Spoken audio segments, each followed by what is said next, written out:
Happy New Year, my Darren Daily friends.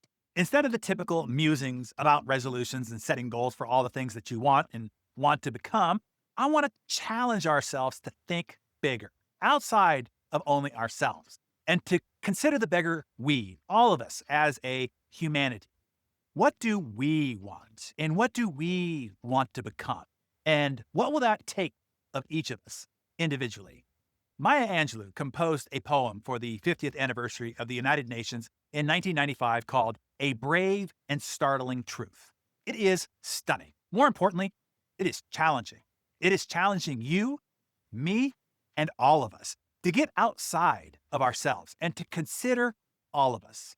Maya proposes a future in which humanity, if we commit, can understand our full potential and create a world of peace and freedom.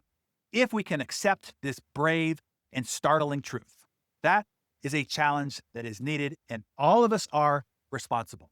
So let me play it for you. Here's the clip. I wrote this piece for every human being on earth. We, this people, on a small and lonely planet, traveling through casual space, past aloof stars, across the way of indifferent suns, to a destination where all signs tell us it is possible and imperative that we discover a brave and startling truth. And when we come to it, to the day of peacemaking, when we release our fingers from fists of hostility and allow the pure air to cool our palms, when we come to it, when the curtain falls on the minstrel show of hate and faces sooted with scorn are scrubbed clean, when battlefields and coliseum no longer rake our unique and particular sons and daughters up with the bruised and bloody grass to lie in identical plots in foreign lands, when the rapacious storming of the churches, the screaming racket in the temples have ceased, when the pennants are waving gaily, when the banners of the world tremble stoutly in the good, clean breeze, when we come to it,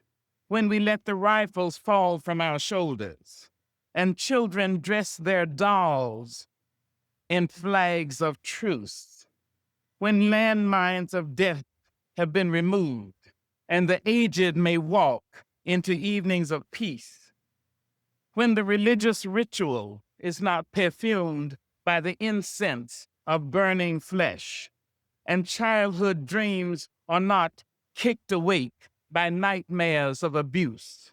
When we come to it, then we will confess that not the pyramids with their stones set in mysterious perfection, not the Garden of Babylon hanging as eternal beauty in our collective memory, not the Grand Canyon kindled into delicious color by western sunset, nor the Danube flowing its blue soul into Europe, not the sacred peak of Mount Fuji stretching to the rising sun, neither Father Amazon nor Mother Mississippi, who without favor nurture all creatures in the depths and on the shores.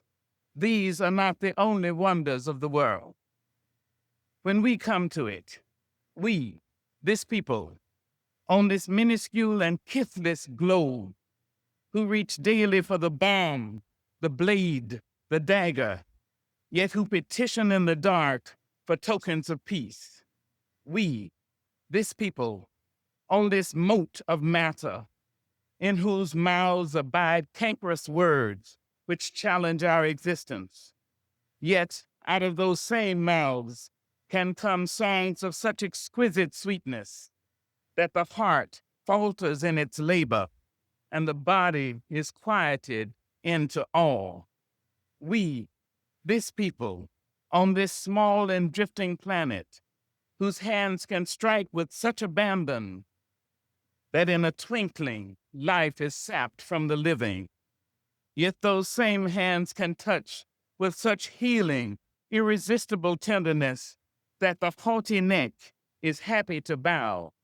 and the proud back is glad to bend.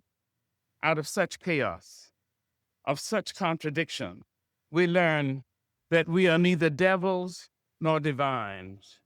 When we come to it, we, this people, on this wayward floating body, created on this earth, of this earth, have the power to fashion for this earth a climate where every man and every woman can live freely without sanctimonious piety and without crippling fear. When we come to it, we must confess that we are the possible. We are the miraculous, the true wonder of this world. That is when, and only when, we come to it. Spectacular, right? Maya points out that even amidst such negative aspects of our modern world, there is still a glimpse of hope. The hope for a world where the aged can live in peace and the young can live joyfully and freely. In the end, Maya challenges us to become the very truth of humankind, that we have to become more compassionate, kind, and friendly with each other. And this requires shedding all the marks of greed, hatred, and contempt from our minds. And if we do, then we can create a brave new world, not only for ourselves, but also for generations of our kind. I hope that this message inspires you to consider how you want to show up in this new year. So set your intention today. In one sentence, write in your Darren Daily Journal and in the comments below, what kind of human being do you intend to be? Starting today and all throughout this new year. What a beautiful year we can all have if we live out our inspired intention. And Happy New Year, everyone.